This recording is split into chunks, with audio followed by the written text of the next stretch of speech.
I think that one of the biggest reasons why people don't believe that they are intuitive is that they are constantly looking at other people's intuition and being disappointed that theirs doesn't look like that. Welcome to the Love Siren Podcast, your weekly dose of enchantment for the modern romantic. I'm Dahlia, your queer, poly, feminist witch, guiding you into your most magnetic, irresistible siren self. If you're craving ocean-deep love, delicious confidence, and results that last, you've just unlocked the right portal. Thank you so much for being here. Let's get into it. So today we are going to be talking about the various clairs, which is all of the different senses in which your intuition might be showing up for you. And when I say intuition, I also mean like the way that spirit or your ancestors or your highest self, whatever feels good in the moment, how those are trying to communicate with you. I'm pretty sure that I've said this in the past, but one of the things that really gives me so much confidence in my witchiness is that there is scientific evidence that there is generational trauma. Trauma is passed down to us and it is embedded in our DNA. And my feeling is that if trauma is passed down, so is wisdom. We also know that even though we experience time linearly, time itself is not linear, right? So we experience it as if it's a straight line, but actually it's this giant scribble. And I absolutely think that if you are trying to communicate with your higher self, a lot of times that is your future self, the one that has already learned all of the lessons, the one that has gone through all of the trials and tribulations, and you can tap through to that person and try to ask advice on like how to make this just a little bit easier for yourself. Additionally, I think that like when we see evidence of ghosts in our current world, I think that that is like the timeline kind of kissing each other in that scribble. So the prefix clair, it comes from the French, which means clear. And it's really just a different way in which your intuition is trying to communicate with you. All of them are tapping into your senses. And some people naturally have ones that are a little bit louder than others, but you can always practice. And so as I'm going down the list, maybe there is one that really jumps out at you as like, oh, this one is my loudest one. And maybe there are some other ones that are a little bit quieter. And so, if you are kind of new to this practice, if you're still learning this version of yourself, maybe focusing on the loudest one for right now would be best. So that way you can kind of get a good understanding of how it shows up for you, but then experiment, see if you can really tap into some of the ones that feel a little bit harder. So, very first on our list is clairvoyance, which I think is probably the main one that people think about. I would say this one is depicted the most in media, especially in movies, which of course, right? Because it's a very visual clair. And so it literally translates to clear seeing. I think that people can immediately jump to that you see ghosts, and that's not quite the case. There will be mental images or symbols that will kind of come up to you. You might think in visual metaphors. You could also see colors or light around people. And some signs that you might be clairvoyant are that you have a very vivid imagination and really strong dreams. You remember faces very easily, and you are a naturally very visual person. For me personally, clairvoyance shows up a lot when I am reading for strangers, which is really interesting. I find that it is a very easy thing for me to tap into when I'm working with somebody that I have never met before. But when it comes to myself, my own divination, and also people that I'm close to, it really doesn't show up that much for me. I am absolutely blessed to co host the Divination Exchange here in Las Vegas over at Crystal Cartel. And basically, you bring whatever divination of choice, whether it be tarot or your pendulum, runes, whatever, and you read for each other. And it's a really beautiful way because I think that a lot of times people can feel really intimidated for reading for other people. And this is a very chill, very supportive environment. And it's really great because a lot of times when you're starting to read for people, you tend to start with your friends and you know a lot about your friends. So you can start to kind of like guess as to what things are meaning instead of being intuitive, right? So whenever you're doing a reading, there's the divine masculine part of the reading, which is like asking a lot of questions and kind of like understanding their body language and seeing how they're reacting to things. But then there's the divine feminine, which is really listening to that intuition. And I'm so grateful for this because I don't think I would have ever called myself clairvoyant if I hadn't started reading for strangers. And it really gave me the confidence to then be able to start charging money for my readings. Anyway, I love it. You should come. So if you're interested in practicing some of your clairvoyance, what I would do is I would take some time to meditate. Of course, I think pretty much all of these are going to have meditation included in them. But I would start to think about some emotions and then just start seeing what either comes to your mind's eye, but also open your eyes and see where your eyes are drawn to. So for example, maybe you close your eyes and you're like, show me clarity. And maybe you think of a rushing river or something like that. And then when you open your eyes, you see a bottle of water or whatever. So now you know that when you are seeing water, that is probably relating to clarity. And it's tricky. I don't want to give you too many examples because I don't want to accidentally influence you, but I would just start thinking of some emotions, start thinking of some basic words and see what comes to you. And then I would do the opposite too, right? Like start thinking about some symbols that are coming to your mind or things that are starting to repeat in your daily life and just start seeing what emotions are coming up when you see those symbols. Next on the list is clairaudience, which is clear hearing. So this is not necessarily booming voices, and a lot of times it's actually the opposite. For me, my intuition is often a whisper. Clairaudience shows up for me personally always when I'm talking to my deities. Hades and Persephone have a very specific voice in my head. But it can also show up as thoughts that don't necessarily feel like they're your thoughts, or hearing your name in certain places. You could be listening to music and all of a sudden those lyrics just speak a little bit too closely to your situation. You could be hearing the same phrase over and over again in your mundane life. And there can also be this internal dialogue that can feel wiser than normal.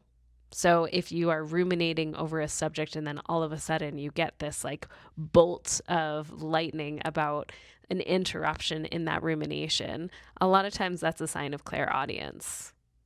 So some signs are that music is always speaking to you.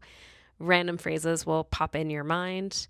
You absolutely love podcasts or audiobooks, and you're very sensitive to tone. I also have found, this is anecdotal evidence, but I find that a lot of people who are clairaudient also have some tinnitus feelings, that like ringing in your ear.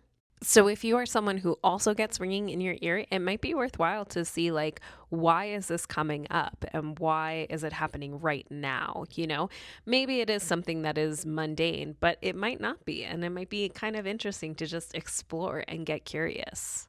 So if you are wanting to practice your clairaudience, the number one thing that I would do is be in a completely silent room if you can. Again, I absolutely love the desert for this because it is so, so quiet out here. And I would just start asking yourself some questions and see what pops in your brain. And like really sit with it too, you know, see if that first thing that comes to your mind is your thoughts or if it doesn't quite feel like yours. Maybe it is a situation where the first thought is yours, but then the second thought feels a little different, and just start noticing it, start feeling how each thought feels. I would also incorporate some shuffle magic into this. And so, what I mean by that is put on whatever music app of choice and literally hit the shuffle button and just notice what is coming up for you when you hear that song. Is there a specific phrase that kind of comes out, especially in that song? Okay, so we definitely covered the most popular two, I would say, of clairvoyant and clairaudience. But now we are moving on to my personal favorite, which is claircognizant. And this is the clear knowing. And it is really just that feeling of, I don't know how I know, but I just know. And sometimes I think this one can be a little tricky, especially if you're a person that suffers from anxiety. Oh my gosh, I just have to tell you that I just went to the restroom, and when I came back, I just put down my microphone. I didn't touch anything else, but my laptop was in a completely different position. So definitely there is some entity that really wants to say hi. So that's what I'm doing. Hopefully I got it back in the general position that it was supposed to be in. Okay. We were talking about anxiety. So, so when you are anxious, a lot of times those thoughts will be very intense, right? They'll be very panicked. They'll be very urgent. And claircognizant will be a little bit more calm and a little bit more stable. I remember this one time I was about to leave for London for the first time for 4 months, and it was going to be my very first time doing something that big, and I was really scared. And before I left, I went to Burlington, Vermont to visit a friend, and we went to this park at night. And it felt like there was just kind of like people who were just hanging out. And then it very quickly became that there were a lot of addicts around.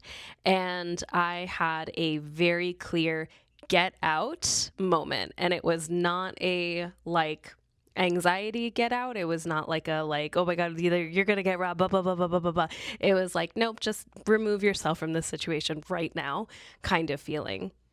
And, it's a bummer, right? Because I almost wish that I could have ignored that voice to hear to see what could have happened, if that makes sense. I only know that I left that situation and nothing bad happened to me. I don't know that if I had stayed in that situation, what would have happened.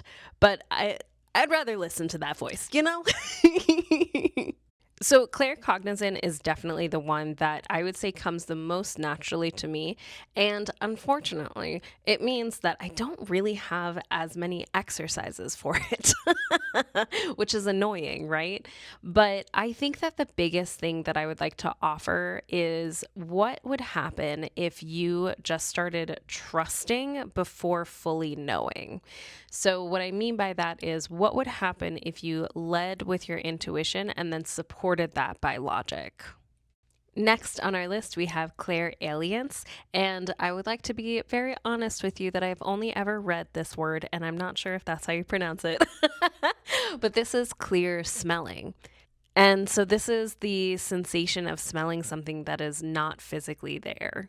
There are two ways that this shows up for me. Number one is I will often smell rose perfume, which I associate so strongly with my grandmother. And I will often have that around me, and I'll know that she is in presence with me. But the other one, which is a little bit more challenging, is when I am depressed, when I am down in the dumps, it doesn't really matter how often I shower. It doesn't matter how much I scrub. I like to do what I call my maintenance shower, which is scrubbing my whole body, washing my hair, all of that stuff. And I will still have a funk. I will still have like a stench on me that I can really like feel, and I notice it. And it's helpful because my depression used to be very obvious because I used to have really intense, invasive thoughts about killing myself. And since having my spiritual awakening, I have not had those thoughts, which I think is really amazing and very cool. But unfortunately, it also means that when I used to have those thoughts, I would just kind of like, nah, I'm depressed. Okay, well, now I know I need to go take care of myself. And now I don't have that signal as much. And so it can be a little bit more challenging for me when I'm like, oh, my dopamine is low, my serotonin is low. I need to kind of do some interventions to make sure that I take care of myself just a little bit extra because I'm clearly not producing the chemicals that I'm supposed to be producing. So, some ways that I would encourage you to practice your clairalience would be to start thinking about those really strong smells, right? Think about cigarette smoke and coffee and gasoline, and what are the things that are starting to come up for you? Maybe you just start noticing in your day-to-day life where you are smelling things that you might not normally smell them. Or maybe you start noticing notes of a different scent inside of a scent that you normally think of. I think of like, wine tasting when they're like, oh yes, this wine tastes like chocolate instead of vomit. I don't like wine. The next one is clairgustance, which is all about clear tasting. And unfortunately, this is one that I don't think I have any experience with that I know of, Maybe I just have been ignoring it. But it is this concept that you are all of a sudden tasting something without eating anything. And it could be something like mint or chocolate, but it could also be metal or salt. And again, this is connected to symbolic messages and mediumship. For this one, I would really encourage you to think of a loved one that has passed on and what dish you might associate with them, and really tap into the feeling of that dish and just kind of see what comes up for you and with that person. And maybe it's a situation too where, like, your grandmother used to make the most amazing chocolate chip cookies, and then you can probably even feel the taste of chocolate chip cookies as I'm talking about it right now. And maybe that's just your grandmother saying, hey. Next, we have clairtangency, which is clear touch. And this is receiving information by touching an object. Again, this is one that I personally don't have as much experience with that I know of. And so I'm not totally sure how you would get that information outside of clairvoyance or clairaudience or another one of the clairs. But that being said, if you have this, I absolutely want to know more. I think the closest I've come to this is when I touch crystals, and I can really like feel when there's one that I'm like, oh, I love this one. But, it could also be a situation where maybe you touch an antique jewelry piece and you're like, whoa, this has got some stories behind it, That is the end of my list, which is not to say that those are all of the clairs out there, but these are all of the ones that I personally know of. So you might have already listened to the list and already know exactly which clair you really associate with. But if you are still kind of struggling with this, I would love for you to ask yourself, when do I usually get a gut feeling? Do answers come as pictures or feelings, random thoughts, dreams, body sensations? I want you to just start looking for patterns. It might not be this big dramatic moment that really like shakes you to your core and you're like, oh, this is the one. It really might be way more subtle than that, especially if this is new to you. And so some other ways that you can strengthen your clairs, obviously meditation is a huge one, but also a daily journaling practice would be great, especially again as you're trying to identify these patterns. when you get a notification on your phone, I would love for you to just like take a guess on who it is before looking. Maybe you can also start predicting songs before they come on when you're doing shuffle, right? So like not even necessarily like the song title or the artist or anything like that, but like I think this next song is going to be a dance song, or I think this next song is going to be a sad song, something like that. I would also really encourage you to write down your dreams. Maybe you do a voice note right before you brush your teeth of just kind of what came up for you.